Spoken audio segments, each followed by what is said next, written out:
राज्य स्वायत्तता की मांग में क्या क्या शामिल है, आज हम इस पर चर्चा करेंगे। 1983 में केंद्र राज्य संबंधों पर पूर्ण विचार करने के लिए केंद्रीय सरकार ने सरकारीय आयोग की नियुक्ति की थी।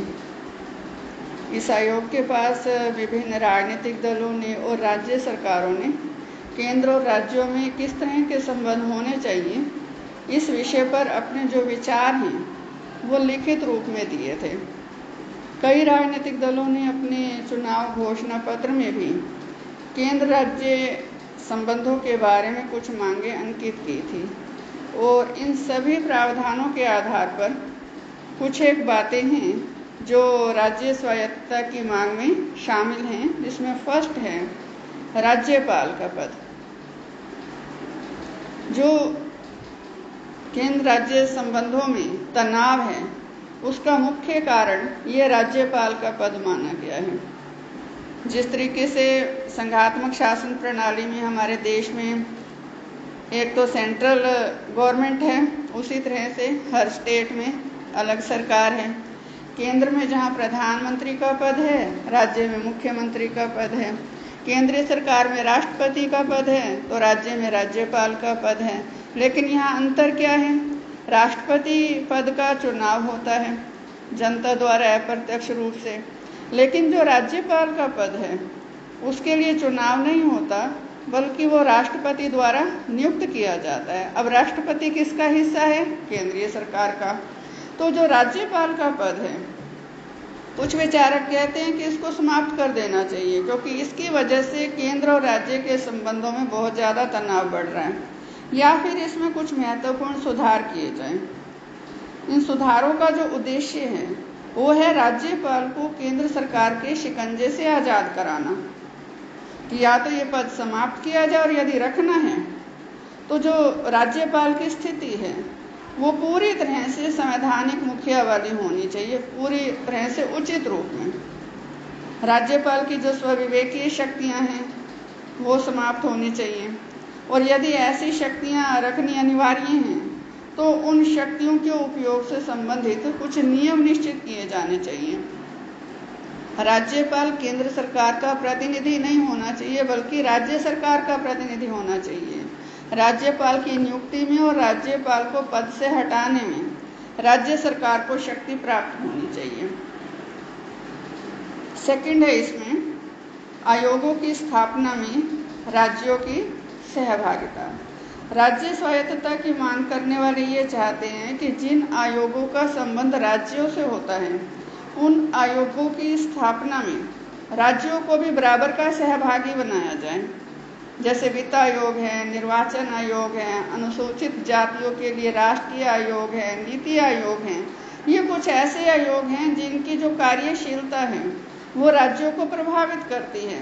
तो ऐसे में इन आयोगों के गठन में राज्यों की भी उतनी ही भूमिका होनी चाहिए जितनी कि केंद्र की है। माने जब केंद्र इन आयोगों का गठन करता है तो उस समय राज्य भी उसमें बराबर के सहभागी हों।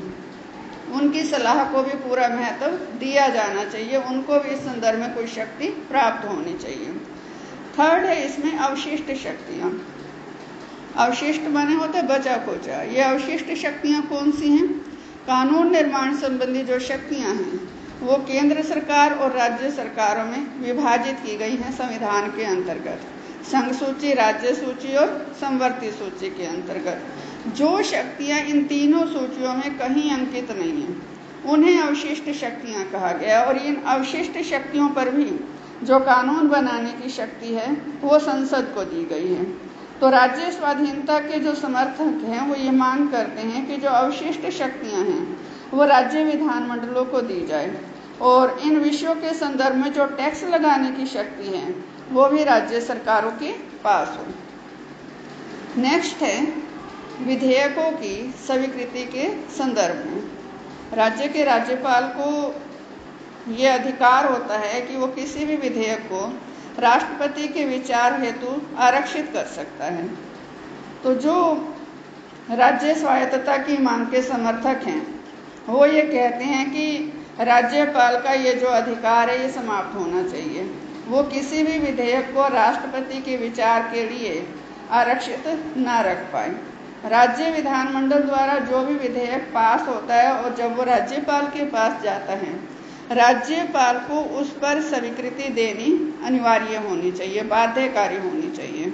माने राज्य विधानमंडल द्वारा पारित किसी भी विधेयक को राज्यपाल अपनी स्वीकृति देने से इनकार ना कर सके। नेक्स्ट है केंद्र के स्वविवेक की समाप्ति। वित्तीय मामलों में केंद्र के पास कुछ स्वविवेकीय शक्तियां हैं। कुछ टैक्स ऐसे हैं जिनकी आय का जो वितरण है वो केंद्र सरकार की इच्छा पर निर्भर करता है। राज्यों को वित्तीय सहायता जो केंद्र द्वारा दी जाती है, जो ग्रांट दी जाती है, वो भी पूरी तरह से केंद्र सरकार की इच्छा पर निर्भर है कि वो किस राज्य को कितनी ग्रांट देगा। तो राज्य स्वायत्तता के जो समर्थक हैं वो ये मांग करते हैं कि केंद्र की ये जो स्वविवेकीय शक्ति है इसको समाप्त किया जाए, या फिर केंद्र और राज्यों में जो करों का वितरण है, ये टैक्स से जो आय होती है उसका जो वितरण है वो किस प्रकार से होगा, इसके लिए कुछ निश्चित सिद्धांत या कुछ निश्चित नियम बनाए जाएं ताकि केंद्र सरकार इसमें किसी भी तरह की कोई मनमानी ना कर सके। नेक्स्ट है इसमें अनुच्छेद 249 और 356 की समाप्ति।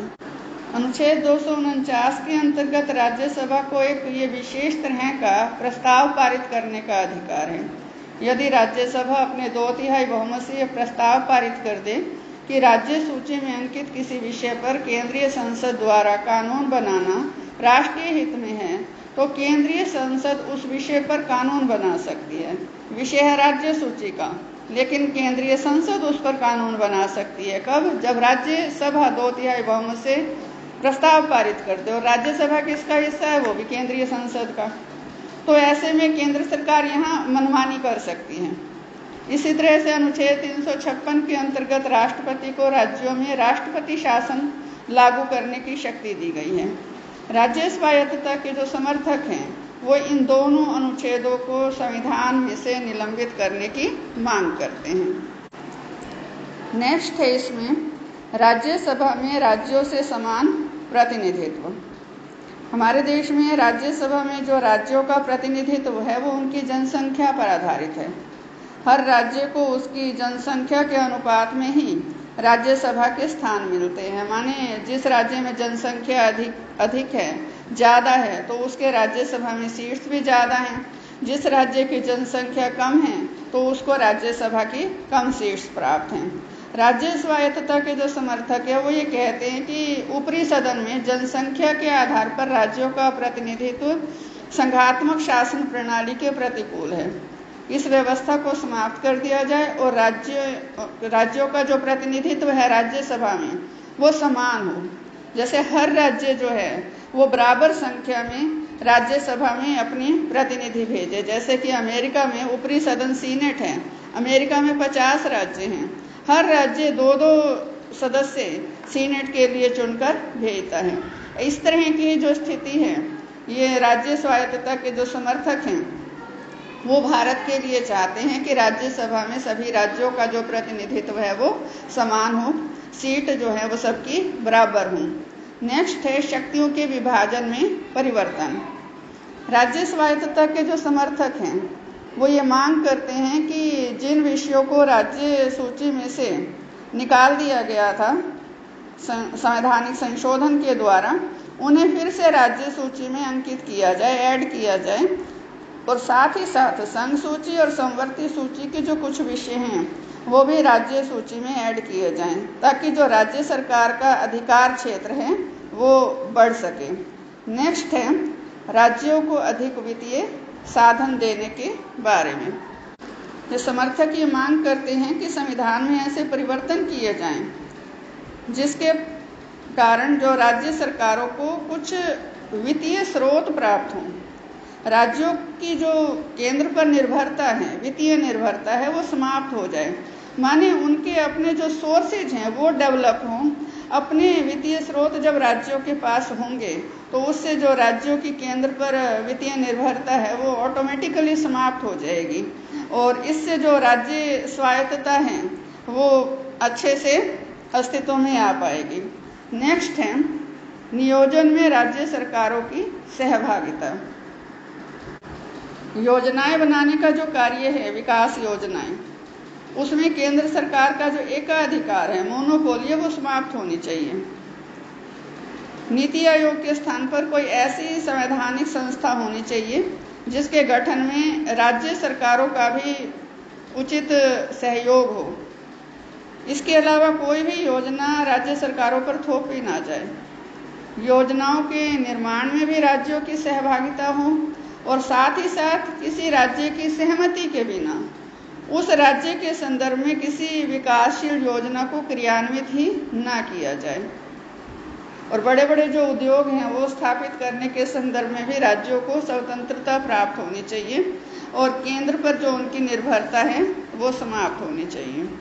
नेक्स्ट है ऋण के संदर्भ में।